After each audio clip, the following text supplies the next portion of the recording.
Good morning, everybody. Dwells here. It is Wednesday, September 11th, 2019, and this is not the video I intended to upload today.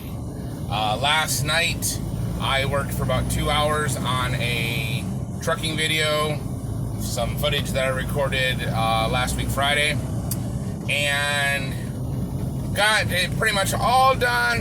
I thought, I want to add this one little soundbite right before this one transition point, and went to go and slide it into place. Something happened in the app and it failed and it had to shut down. Well, the app creates a save file, but when the app reloaded up, it said it had this dump file, whatever, that it had found.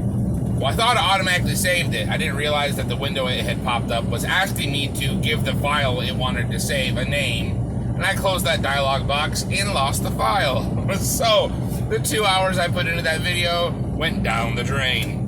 But the good news is tonight when I stop, it won't take me nearly as long because I've already got the game plan of how I'm going to make the video in my head. So lots of times with these videos, with these trucking videos, I just shoot the footage and then I sit down and I kind of go through everything and figure out what I want to show, what I want to cut, this and that, whatever else. So it takes me a while to create the video.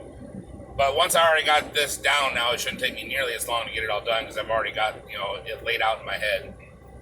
Anyways, that's not the point of this video. Ramble for almost 2 minutes just about last night.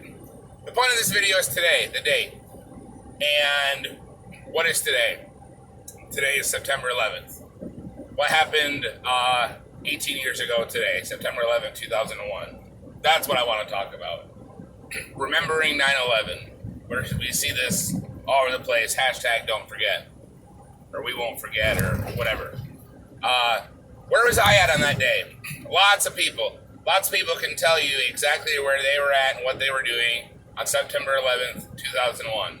It's just like people from my parents' generation could tell you where they were at and what they were doing when Kennedy was shot, or when the Challenger shuttle exploded, allegedly. So September 11th, 2001, I was in Engadine, Michigan, working on a dairy farm. And if I remember correctly, I think I was raking hay that day. Either that or I was spreading liquid manure on the field. That part I don't remember which. All I know is I was in the field all day long that day. And heard on the radio that an airplane had flown into one of the World Trade Centers. Now, I had no idea what the World Trade Centers looked like. Maybe I'd heard about them. Maybe, I didn't. Maybe I knew what they looked like and I had forgotten. I don't know. At that point, I had no clue what the World Trade Centers looked like. I did not know what these buildings were in New York. I had no clue whatsoever. But I'm listening to this whole thing happen on the radio and heard them, announce that this plane had flown in to one of the buildings. And then, I don't remember how long it was after that, they said it was a terrorist attack. I can remember going back to the barn on one of my trips, and my dad worked on this same farm, and I went and told him what had happened, and I said terrorists had attacked New York. And so he tuned in the radio, and I listened to this all day long. I listened when, the first building collapsed. I was listening when the second plane hit. I was listening when, the second building collapsed. Now there was a third building that collapsed too, but no plane hit that one, so figure that one out. World Trade Center 7, look it up. Anyways, so I'm hearing all of this play out all day long from the radio. Not seeing any images whatsoever, only just hearing it on the radio. It wasn't until I got home that evening at like 6 o'clock was the first time I got in front of a television to see. And at that point, they were replaying the towers falling, every few minutes. And I'll be honest with you, my very first thought was when I saw that first tower fall, that looks just like one of those planned demolitions I've seen on TV. Because they had shows. On the Discovery Channel that would show you these planned demolitions where they would make a building fall down in its own footprint. And it looked exactly like that. Exactly like that. That was my first thought. Is that was a planned demolition. That building came down in its own footprint. Looks just like one of them planned demolitions. That was my thought. That was my first thought when I first saw it. But like most all Americans, good Americans, I believed the official story that an airplane striking this building is what caused it to fall down. Now, I believed that official story for like 8, maybe 9 years. It wasn't until 2009, 2010 I started actually doing more research into the facts surrounding that day, so almost a decade later.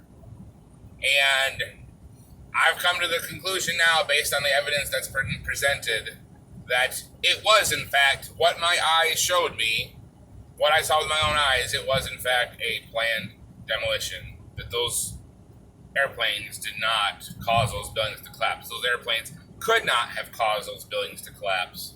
That jet fuel does not burn hot enough to degrade the integrity of structural steel enough to cause those buildings to collapse the way they did, to fall straight down. If anything, the top should have toppled over. But that's not what happened. We all know what happened. They came straight down. And if you watch close-up footage, you can see explosions happening ahead of those floors coming down. And I'm sorry to tell you this, folks, but like a 10-second blast of jet fuel will not get hot enough to weaken structural steel. And office furniture burning after that, it's not going to maintain enough heat to further weaken that structural steel. It doesn't happen. You can even go and look at, I think it was later on, PBS did a documentary about the events of that day and how the buildings could have collapsed. And even in their diagram, their model that they created, they showed the center steel core of the building remaining. That everything else would have fell, but the center steel core remains. But they somehow missed that point in their presentation. But anyway, this is my video about remembering the events of September 11th, 2001. I was working in a field in Michigan on a dairy farm. I heard it all happen on a radio. Take exit. Turn that off. Heard that all happen on a radio. Did not see anything until that evening. Like, I know other people that, they watched it all day long on the TV. Like my wife, she was in school. She's a youngin'. I think she was still in junior high. She was still in school and she watched it all day long on TV. It's called trauma-based mind control. Sorry to say it, but that's what I believe is true about the events of that day. If you don't like it, that's fine. That's up to you. I encourage you to do research. I'm going to put a link in the description below to another video. It's about 22 minutes long. That documents all these different things about 9/11 and what happened. And yeah, that's my take on the day. This is me remembering September 11th, 2001, 18 years later. Planes don't bring down buildings like that. Those are the only steel-structured buildings in the history of the world to have collapsed due to fire. Only 3 buildings, and all 3 came down on the same day. And one of those buildings wasn't even hit by a plane. Figure that one out. World Trade Center 7 was never hit by a plane, but yet it free fall collapsed just like the other 2 did. Things don't add up, folks. Do some research. Seek out the truth. Don't 100% fully trust your government.